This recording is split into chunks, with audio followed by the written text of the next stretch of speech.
Coach, I apologize. I haven't had a chance to read your comments about last night's game. Just your thought about the effort and getting past Alabama State with what you Yeah, we had some really good moments in the game for last night. It was a very choppy game, but I thought, some guys had some good minutes. We didn't put enough consecutive minutes together. When we had a good lead most of the game. It just was a choppy game. And it's something we got to learn from it and when you get a lead like that, you don't want to give anybody life by not playing the right way and just, learn to put people away. So, we're only 6 games in. There's a lot of things we need to work on, and putting teams away is one of them. We've done it already, but, we want to be consistent at it when we get that lead like that. Because I don't think you have to remind them that having a choppy game Friday just isn't going to work. Right, exactly. When your opponent steps up. What do you know about Purdue? They have a lot of weapons. They have size. They're very physical. They have a lot of length. They have guys on the perimeter that can make threes, but make plays off the dribble. And then they have some post players that, one-on-one in the post can really give you some fits. So we got to be ready to play defense the way we're capable of playing it. We got to make sure we do a great job rebounding. That's something our guards have to get in there and really rebound and scrap some rebounds out for us for sure. And we got to do a really good job there. Coach Painter is a great coach, and the way they play defense and the way they take away your strengths and so forth. You got to keep playing against them, and it's not always going to be pretty, but we got to be really strong with the basketball and really execute at a high level. So it's a great game for us. Our 7th game of the year to play a team like Purdue in one of these tournaments is awesome. It's what we need. And it's a great opportunity for us, but we got to be ready to go. We have a week of practice here to get ready for the weekend, and we need to make sure we value it. Have you and Darius talked about the 2011 game against Purdue at all leading up to this? So go ahead and watch that. A little bit. There's a lot of new faces, a lot of new bodies. So you always look at some last time you played at a team for some ideas and so forth. But they play differently than they did in 2011, and so do we. So, that's definitely something to keep in mind. But, there's a lot of new faces and new players out there. How big was that, looking back at that run, how big was that particular win in the Final Four run? Just, beating them the way you guys did, and, being a 3rd seed, they were 13th ranked going into the tournament, just being a Calgary, a team that, I guess, that well. Just how big was that in the run? I think that game was probably the confidence builder.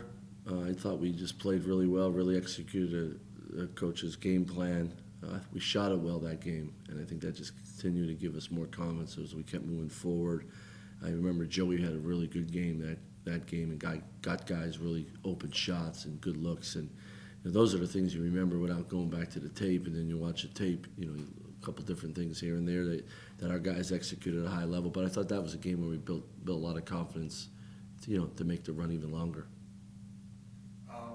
With your team this year, what challenges in particular do Jihad and Matt Harms present for you on an individual basis? Well, Jihad he's a really talented player with the ball. He not only could he make shots, but he can get his own and get by you, and he can score all 3 levels.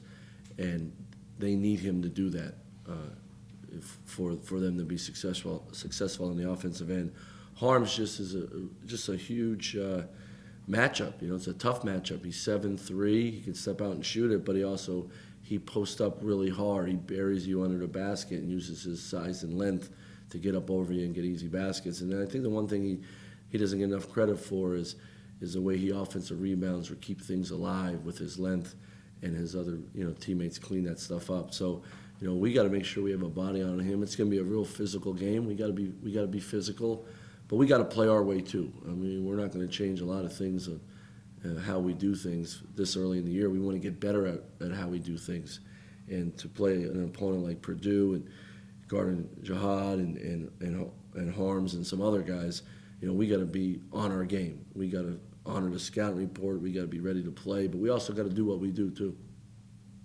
How much, if ever, I know you like to switch them out for breaks and everything, but how much do you ever play both your bigs at the same time?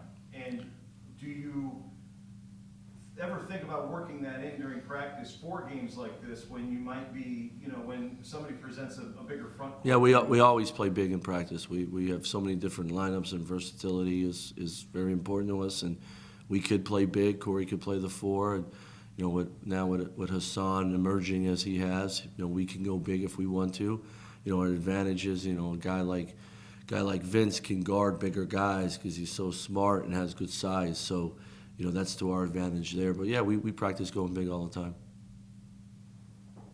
Obviously you guys have played so well just overall for these first 6 games. What maybe is the biggest area of improvement that you want to see as you head to sort of this challenging backstretch of it? Yeah, 3-point defense. We're giving up. Teams are trying to make threes against us, because of the way we guard the ball. But we're giving up too many threes, and we're letting teams shoot a better percentage compared to last year. Defensive rebounding, I think, is a major concern for us. Our guards don't rebound enough. They don't scrap balls out. So, that's a huge challenge this week against the teams we're going to be playing this month, up until Christmas. And then ball security. Yesterday was great in the first half. We only had 2 turnovers. We got great shots, great opportunities. We got to make sure we take care of the ball. I know guys talked about heading to the LSU game that they knew they had to beat teams of that caliber, a team ranked in the top 25 to kind of get to where they wanted to go. Looking at the season as a whole, so heading into this tournament, two teams that are kind of on the fringe of the rankings. High caliber teams that are going to play with Purdue or Florida State or Tennessee.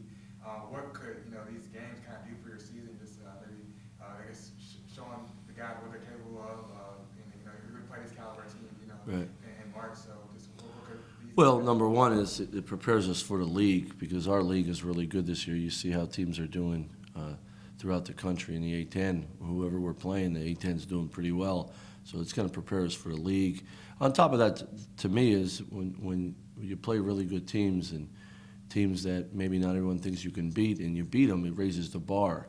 Now, the key to that is when you do beat those teams that you raise the bar, you keep the bar there all the time, no matter who you play against.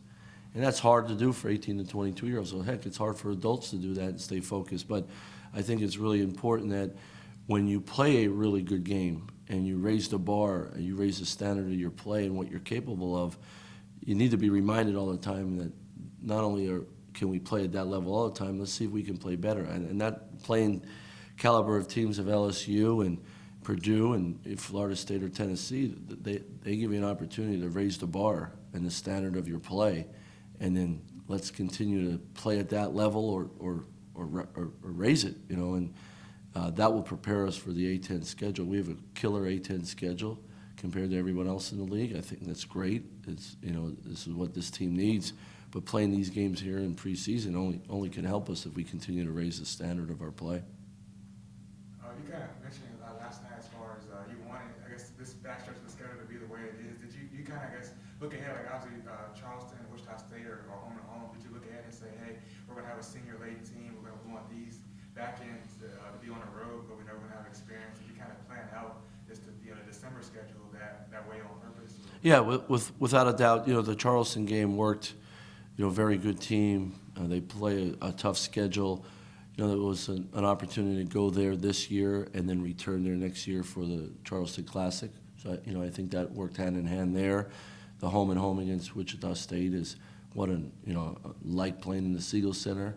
Going there is playing is going to be a fun environment and a true road game there in Charleston. That only toughs us up for the season, for the A-10 season. But on top of that, when you have an older team, you got to make a stretch tough to get better and to keep them very interested in improving. When you have an older team, they just want to get to the next game.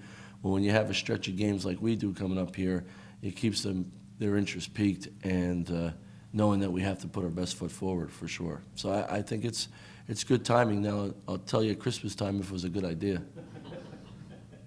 Is playing in a tournament like this a no-brainer for you guys, or is there some thought into, who else do you have in there? Like, how soon do you know who else is going to be in this tournament before you have to say yes? Well, sometimes you do know, sometimes you don't, but because of past tournaments, you see the level of play or the teams that are in it Number one is everybody wants to go south at this time of the year, so it's the only time we're going to be able to play teams of this caliber, of the brands of these teams in these tournaments like that. So we gotta pursue as many of them as we can. How far out do they usually schedule these? Like, for this one, do you know when you were asked? 2 to 4 years out. Or 2 to 24, right? Yeah. Do you remember when you were asked about this? So it was about 2 No, years this one ago. was done before I got This here. was done before even you got here? Yeah. Okay. Yeah. Is it 2024, right? Yeah, we're currently 2 to 24. Yeah. Anything else, guys? All right. That's it. Thanks. All right. So. Thank you.